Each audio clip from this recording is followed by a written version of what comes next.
नमस्कार। आज मैं आपको बताऊंगी मूलाधार चक्र के बारे में। मूलाधार चक्र क्यों एक्टिव होता है और उसे एक्टिव क्यों करना चाहिए, या वह कमजोर है तो उस आपके शरीर में क्या क्या प्रॉब्लम दे सकता है। मूलाधार चक्र उन लोगों को प्रॉब्लम क्रिएट होता है जिन लोगों के पाइल्स की प्रॉब्लम है, जिन लोगों का ब्लड रिलेटेड प्रॉब्लम है, जिनके नसों की प्रॉब्लम है, जिनके घुटनों की प्रॉब्लम है, जिनके हड्डियों की प्रॉब्लम है। उन सभी लोगों के मूलाधार चक्र में प्रॉब्लम होगी, इसीलिए उनके शरीर में यह रोग है। हम अगर धार्मिक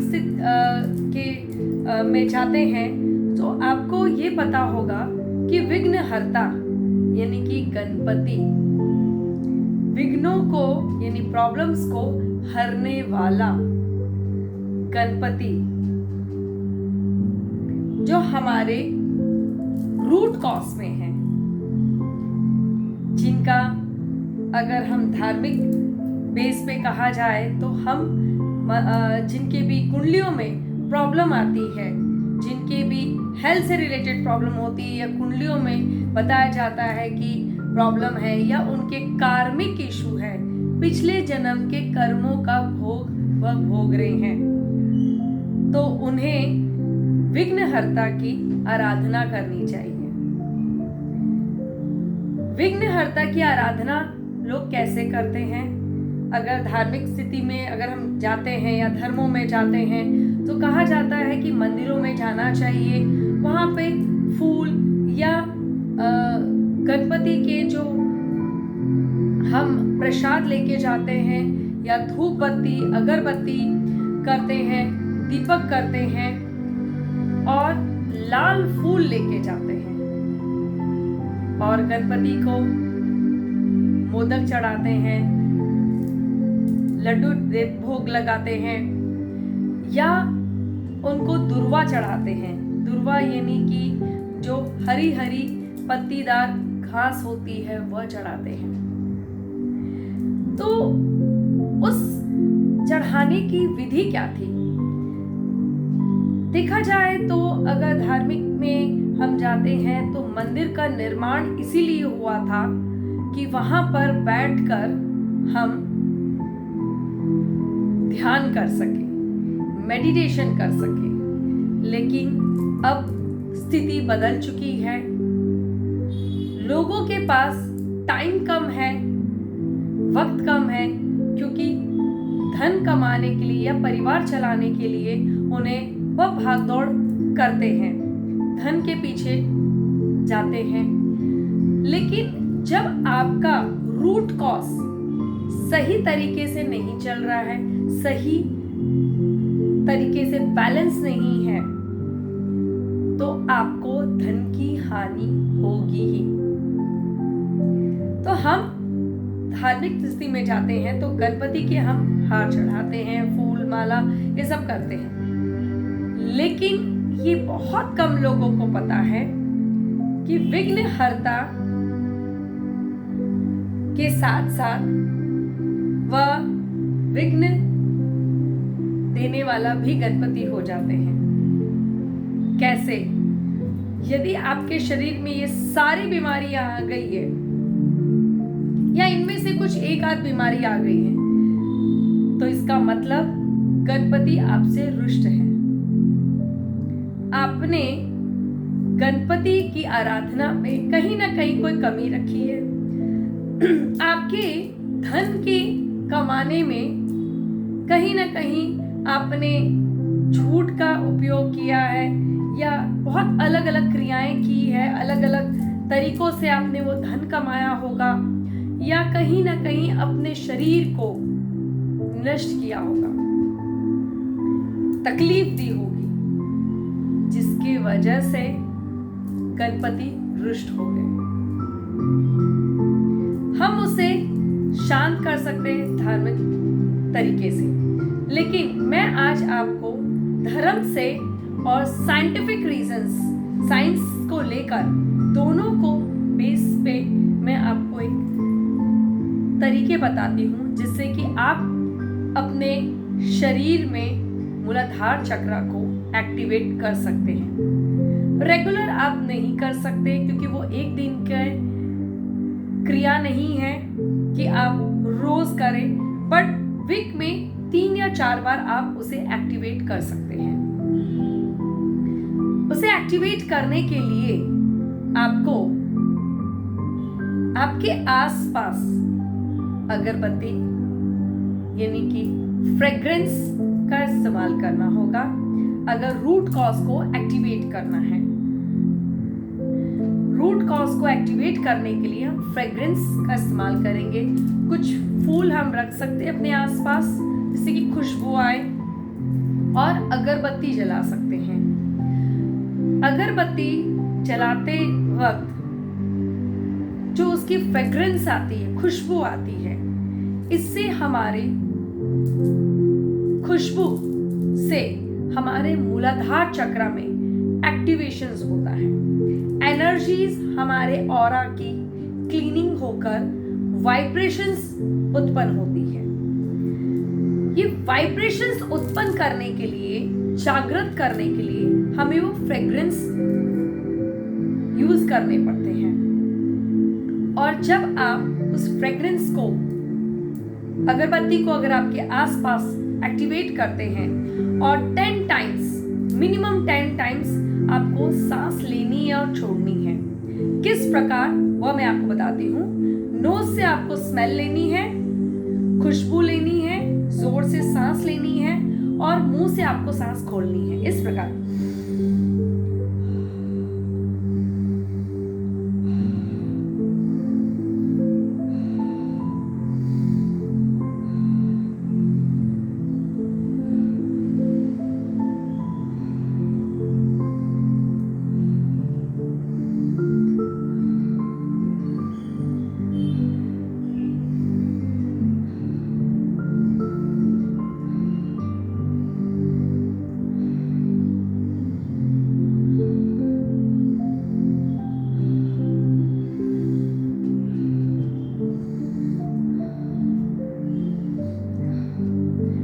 टाइम्स यदि आप कर लेते हैं, ये मैं आंखें खोल के बता रही हूं, आप आंखें बंद कर करिएगा ताकि आपका ध्यान, आपका फोकस मूलाधार चक्र में हो।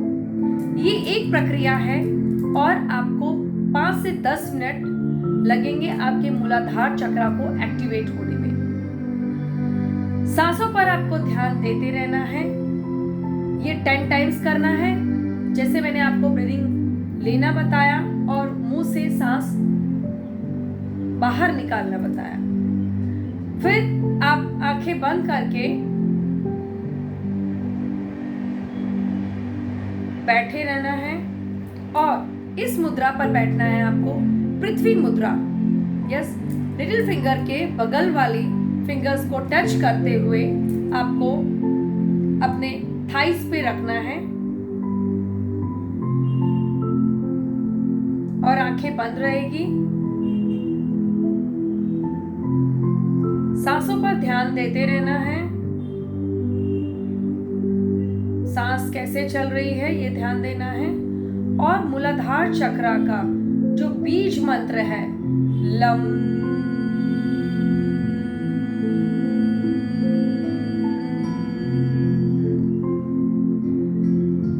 लम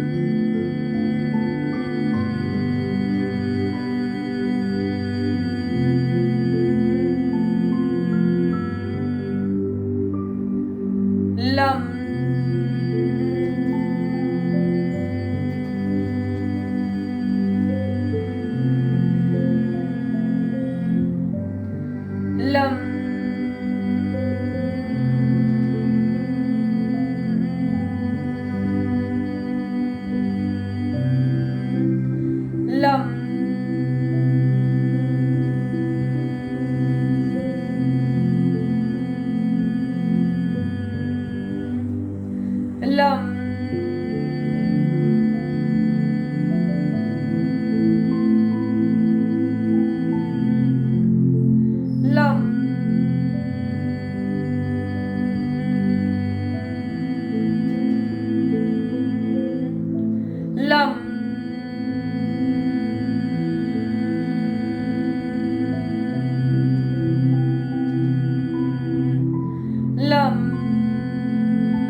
शांत हो जाएगी और मूलाधार चक्र एक्टिवेट हो जाएगा, यानी कि वहां पर आपको एक वाइब्रेशंस फील होगा, ऊर्जा आपको महसूस होगी।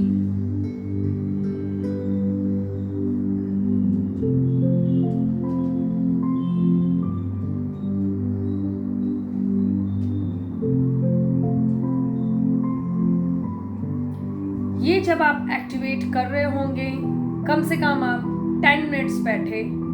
स्टार्टिंग में आप फर्स्ट टाइम बैठ रहे हैं तो 10 मिनट बैठे। ये प्रक्रिया करते समय आपके शरीर में एक ऊर्जा उत्पन्न होगी, आपका मूलाधार चक्र एक्टिवेट होगा।